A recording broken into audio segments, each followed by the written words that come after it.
നീ ഇവിടുന്ന് എടുക്ക. നന്ദിനി, ഇവരിവിടെ എത്തിയോ? ഇവരൊക്കെ ഇവിടെ ഉണ്ടായിരുന്ന എങ്കിൽ പിന്നെ നമുക്ക് വേറെ ഹോട്ടലിൽ തങ്ങാറുണ്ടല്ലോ. മഞ്ജു, ഇതൊരു കൊള്ളാവുന്ന ഹോട്ടലാണെന്ന് ഞാൻ കരുതിയത്. ഇനിയിപ്പോ അതൊന്നും നോക്കണ്ട.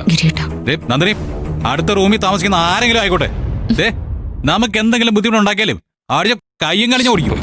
മഞ്ജു, നമ്മളിവിടെ നേരെ ചൊവ്വയെ കഴിയുമ്പോ ആവശ്യമില്ലാത്ത ആര് വന്നാലും കാരണം നോക്കി ഒരെണ്ണം കൊടുത്തേക്കണം.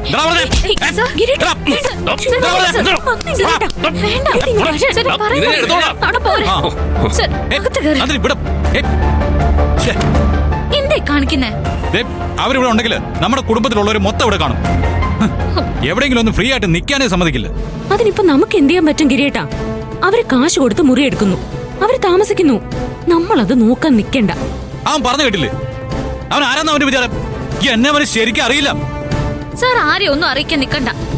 ഇതൊക്കെ കൊണ്ടാ ഞാൻ വരുന്നില്ല എന്ന് പറഞ്ഞത്. ഇങ്ങനെ തമ്മി തല്ലാനാണ് ഉദ്ദേശിക്കുന്നത്?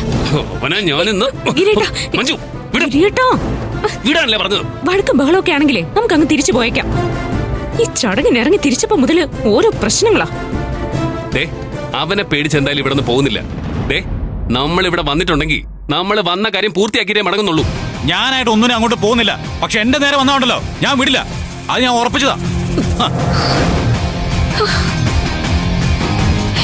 എന്റെ ഭഗവതി, ഈ നടയോളം കൊണ്ടുവന്ന് നിർത്തിയിട്ട് ഇങ്ങനൊരു പരീക്ഷണത്തിന്റെ ആവശ്യമുണ്ടോ? ഇനി അവനെ പേടിച്ച് പുറത്തിറങ്ങാതിരിക്കണ്ട. ഗിരിയൻ ഇവിടെ നിന്ന് എങ്ങോട്ട് പോകുന്നില്ല. ദേവി, ഒരു പ്രശ്നമില്ലാതെ കാക്കണേ.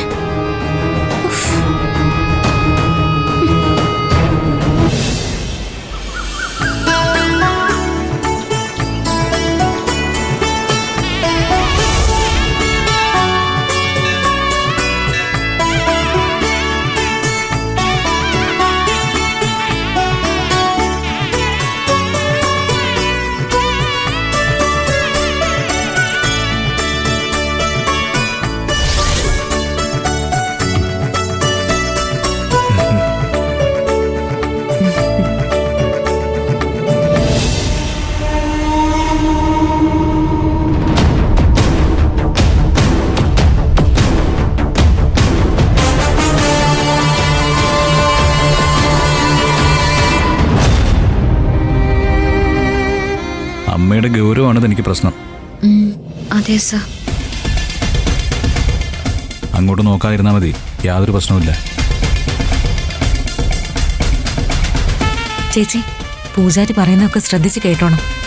എന്നാലേ മത്സരത്തിന്റെ യഥാർത്ഥ സ്വഭാവം മനസ്സിലാവും. നീ ഒന്ന് പേടിപ്പിക്കാതെ അവിടെ പോയി നിന്നേ.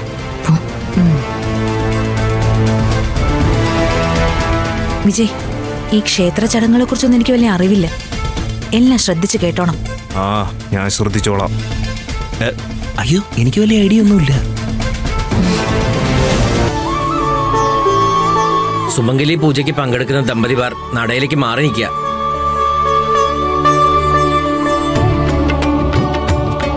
പ്രസാദം വരൂ.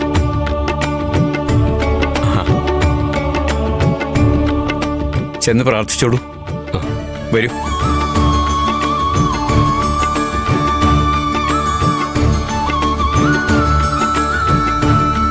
ചെന്ന് പ്രാർത്ഥിച്ചോളൂ. അടുത്ത ആള് വരൂ.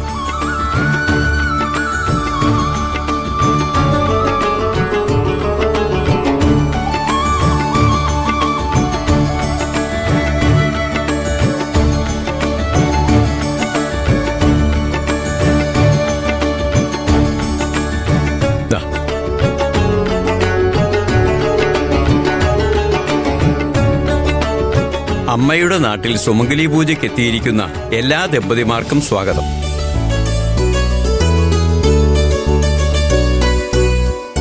ആയിരം കണ്ണിയമ്മ പാർവതീ ദേവിയുടെ തിരുസ്വരൂപം തന്നെയായിട്ടാണ് വാഴ്ത്തപ്പെടുന്നത്. പാർവതീ പരമേശ്വരന്മാരുടെ പരസ്പര പ്രണയകഥ.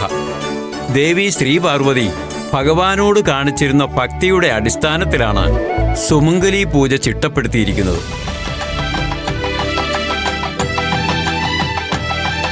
സുമംഗലി പൂജയിൽ പങ്കെടുക്കുന്ന ദമ്പതിമാർക്ക് അവരുടെ ജീവിതത്തിലെ വൈഷമ്യങ്ങൾ അവസാനിക്കുമെന്നും ദീർഘദാമ്പത്യത്തിന്റെ മഹത്വങ്ങൾ ഉണ്ടാകുമെന്നുമാണ് ധാരണ.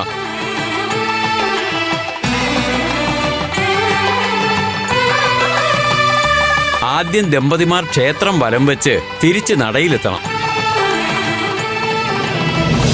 ഒരു സവിശേഷ സാഹചര്യത്തിൽ ഭഗവാൻ ശ്രീ പാർവതിയെ തന്റെ കാൽപാദങ്ങളിൽ ചുമന്ന് ദേവിയുടെ പാദങ്ങൾ ഭൂമിയിൽ തട്ടാതെ കൊണ്ടു നടന്നു എന്നാണ് ഐതിഹ്യത്തിൽ പറയുന്നത്.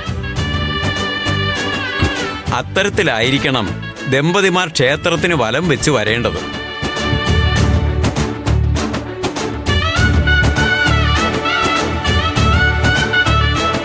അതായത് പുരുഷന്റെ കാൽപാദങ്ങളിൽ സ്ത്രീയെ കയറ്റി നിർത്തുകയും ആ വിധത്തിൽ പ്രദക്ഷിണം പൂർത്തിയാക്കി വരികയും വേണം.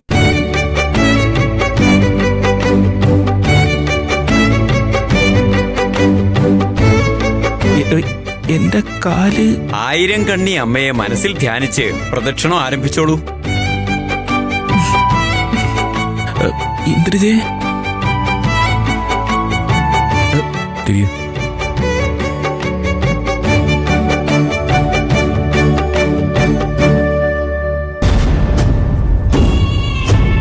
അതെ, ഞാൻ എങ്ങനെയാ സാറിന്റെ കാലിൽ ചവിട്ടുന്നത്?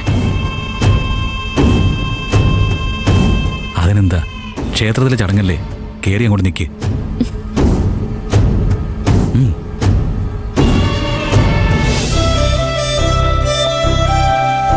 താങ്ങുമല്ലോ അല്ലേ?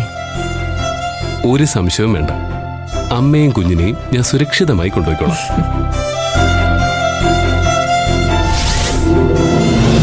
കുഴപ്പമുണ്ടോ വിജയ്?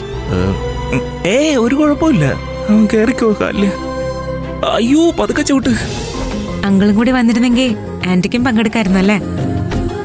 ഇതിന് പ്രായപരിധിയൊന്നുമില്ലല്ലോ. ഇതിന് പ്രായപരിധിയൊന്നുമില്ല. എന്നാലും ഈ അടുത്ത് വിവാഹം കഴിഞ്ഞവരാ ഇതിനൊക്കെ പങ്കെടുക്കുന്നത്. എങ്കിൽ പിന്നെ പ്രദക്ഷിണം ആരംഭിക്കാം.